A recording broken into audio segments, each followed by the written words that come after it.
Hello YouTube, I am Bashierr. This is my review and synopsis for episode 8 of The Mandalorian. There will be spoilers, so be warned. Before we get into it, I just want to ask you guys if you would be so kind as to like and subscribe. It really helps my channel out. I want to develop a community here. And leave a comment below. Let me know what you guys liked and didn't like about the series and the episode. There was a lot that happened in this episode. There's a lot to digest here. I'm going to give a quick synopsis of everything and review it as we go along. The episode begins with the scout troopers that shot down Kuiil and kidnapped Baby Yoda flying back to town on their speeder bikes with Baby Yoda in a sack over one of their shoulders.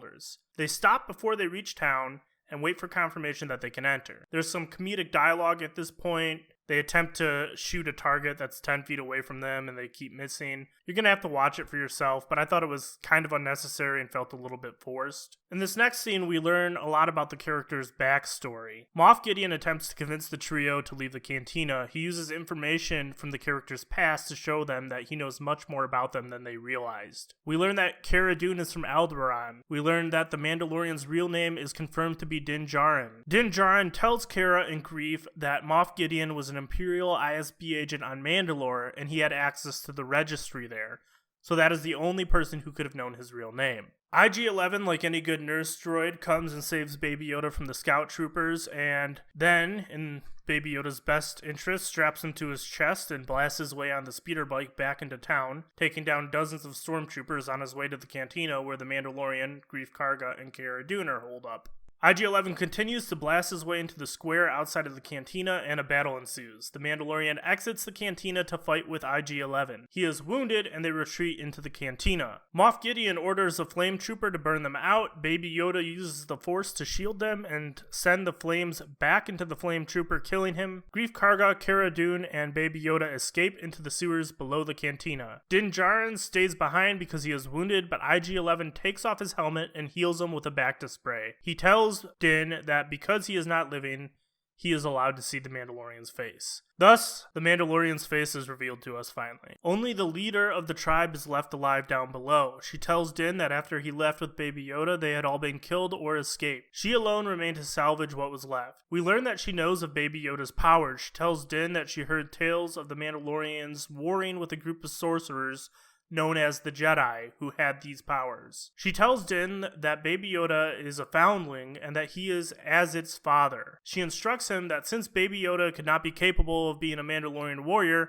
he must return to his people. We are not sure if she is referring to returning him to the Jedi or returning him to his species. I think that this means the Mandalorian is going to have to hunt down the remnants of the Jedi Order, maybe Luke's Academy or Ahsoka or Ezra Bridger, something along those lines. Din Djarin is confused because it sounds to him like the Jedi are the enemy of the Mandalorians, and he's wondering why his leader would send him to find Baby Yoda's people.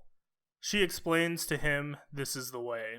I liked the two kind of trademark quintessential sayings of this show, "This is the way" and "I have spoken." In this episode, though, I didn't like the use of "this is the way" because I think it just kind of explained away the Mandalorian's concerns. Din Djarin is given his signet, and he is also given a Mandalorian jetpack. The group escaped through the lava rivers under the city. The leader of the tribe stays behind, and she fights off multiple stormtroopers in hand-to-hand combat. At the mouth of the tunnel leading above ground, a group of stormtroopers is waiting to ambush them. IG-11 self-detonates, killing the stormtroopers to allow for their escape. Moff Gideon arrives in his TIE fighter, strafing the group. All seems hopeless until Din puts on his jetpack, flies into the sky, and grapples onto the cockpit of the TIE. He is able to place a thermal detonator onto the TIE and then land safely. The wing of the TIE fighter is destroyed and crashes off into the distance. The Mandalorian now makes his goodbyes with Cara Dune and Greef Karga. Cara decides to stay behind on Navarro with Greef and make a life with the Bounty Hunters Guild. Din Djarin buries Kuiil near the Razor Crest and he leaves the planet with Baby Yoda. The episode ends with Moff Gideon cutting his way out of his wrecked TIE fighter using a lightsaber. This turns out to be the Darksaber, the famous lightsaber that Sabine Wren had given to Bo-Katan in Rebels, and that Pre Vizsla had fought Obi-Wan with in the Clone Wars. Anyways, guys, like I said, I enjoyed this episode. I don't think it was as good as episode 7 or as good as episode 3. I just really enjoyed the episodes that Deborah Chow directed. As a whole, this series has done a pretty good job of keeping out the SJW narrative that is so popular in Hollywood right now. I'm really, really happy about that. I hope that Disney is learning their lesson. There was one scene that was a little bit on the edge of being a little bit too SJW-y for me. It was a scene where the leader of the Mandalorian tribe fought off a bunch of stormtroopers with her bare hands, or with her hammer and tongs. That just felt a little bit too similar to the style of female characters that are being produced in Marvel and Star Wars and the rest of Hollywood for that matter. So that was a little bit iffy for me, but it didn't ruin it for me. I didn't mind the scene. It was choreographed very well. It was still a cool scene. It was enjoyable to watch. My biggest complaint for this episode is the feeling that it left you with at the end. I felt good at the end of the episode, and rewatching it a second and a third time, this should have been a really sad episode. Kuiil died. They lost their friend. The Mandalorian essentially lost his family. The people he grew up with are all dead or missing. Only his leader is left in the covert.